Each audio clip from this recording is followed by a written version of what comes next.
Well, welcome to our faculty exhibition. This is part one of two parts. The second part is opening November 10th. So we like to show the work of our faculty every couple of years because while the students really know them as teachers, it's also important for the students and the public to know that all our faculty are working artists.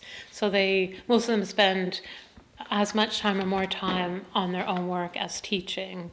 So I can talk a little bit about each work or each artist. So we'll start here. So I curated this class with my curatorial studies students, and we always think about this area first because it's the first thing you see when you walk in. So it seems like a natural place to start. So this is Rachel van der Vet's work. And she teaches painting, and this is photo collage printed on large-scale paper. And it's one of the things that we found really interesting about the show is since we had a color show in the summer, we painted our walls, and somehow the work really works with these colors, and we didn't realize it, but like Rachel's colors, as you'll see with other images, they really work well with the show. And then this is Barry Zeekley's work. He teaches painting and drawing, and he has another piece over there. I don't mean to make you look.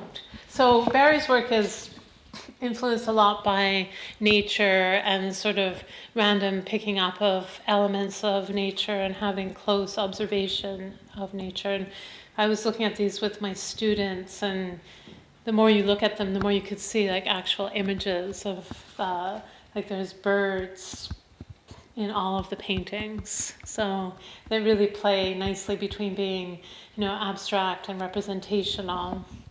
And then we have Tony Bonsel's work here. And so again, we're sort of playing around with the colored walls now and, what work will look well on the color walls. So with these really subtle layerings, it seemed like it could really hold that intense green. It almost makes you pay more attention to the delicate mark makings, have such a strong, bold color beside it. And then to have Neil's painting, Neil McClellan, beside this green wall as well, it kind of sort of vibrates with the horizon line. Not that we're trying to think about interior decoration, but now that we have the colored walls, they do play a role in how people see the work. So that's interesting. So as we curate the show, we're thinking about how the work goes on the walls and also how work relates to one another. So there's an interesting like just a sort of happenstance horizon line in this work that seemed to relate to Neil. So that would be a decision on why we put it there. And then you could see it's not quite in the middle. And that's something we do on purpose so that there's more space in this corner to give room to this work, which is all on its own. And then there's two pieces here by John Luna.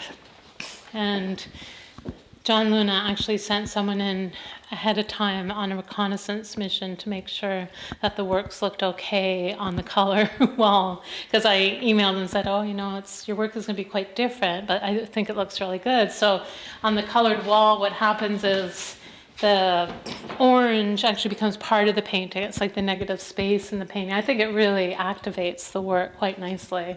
So I was confident with it, but his spy did give him a good report. He said, it looks good. You can feel confident. Because the other thing when you're curating a show, you want to make sure that you're doing justice to the work and that the artist is going to be down with what you've done with the work. So, and sometimes you take a bit of a chance and think, I don't know if the artist will like this, but it looks really good. And so in those cases, you let the artist know, like, we've tried something. So, like, John didn't submit this work thinking, this is going to be great on a purple wall. But I said, it really does look good. Like this one, it reminds me of, like, the Louvre or Palace de Versailles, where you would have colored walls. Like the original museums always had colored walls. And then this gold frame really kind of goes back to that sort of 19th century era, so it seems to work really well. It's got a necktie. It's interesting to spend some time with John's work, because the more you look at it, the more different things you find. And then this is Jason Stovall, and he teaches painting. And he also did the two sort of mass-like structures. So, and he's in Germany right now, and so I sent him a photo of his on the colored wall, and he thought it looked really great. So again, it's like a new way to see work. We're used to, especially in the late 20th century, I was seeing things on in the white cube, but to see a colored wall, how does that change the work? And it does change it, and not necessarily good or bad, it's just different. And these are Connie Moray's work. She's teaching in an advanced seminar class right now. And so she's working with felt, and it's interesting, these sculptures look both friendly and fierce, both at the same time. And then we put one of Rachel's here. Again, it's just an odd position, but in the middle of this wall, it kind of gets lost. Whereas in this corner, it starts relating to the architecture of the room. And so it, everything, all the placements have can be considered, even if they seem, a little out of the ordinary. And then here's another one of Tony's pieces. And Tony was pleased to have his work beside Megan Krause's work, just because of the photographic reference and the idea, like the idea is a little bit, well, most of these people are taking, a lot of them are taking selfies. And so, the idea of the self-portrait or, the portrait and then her work. So this is a little bit unusual, because at first you think it's very straightforward photograph of Banff, but all the figures have been photoshopped in.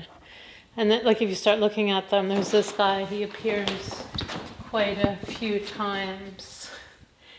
So no one was actually there at the time. Like, she's put them all there, except for Megan, who's in the orange hat over there. So she was just talking about how when she worked in Banff for a while, and constantly, wherever you went, people were always taking photographs. So she took photographs of all the people taking photographs and then put them all together in this one location. And then she just included a selfie of herself right down there. And then the only other work there's another couple of other pieces by Jason on the orange wall again. So these are done on styrofoam, which is kind of interesting, like high density styrofoam, which is a nice material to use. It's extremely lightweight. So he did 2 of those. And then we have one more piece by Neil McClellan.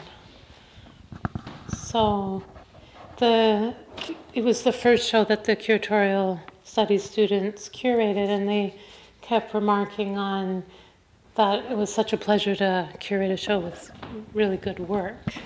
So it was a nice beginning, and we feel it really all went together, and it feels like the work was made to be together in the show, so I guess that's the sign of successful curation.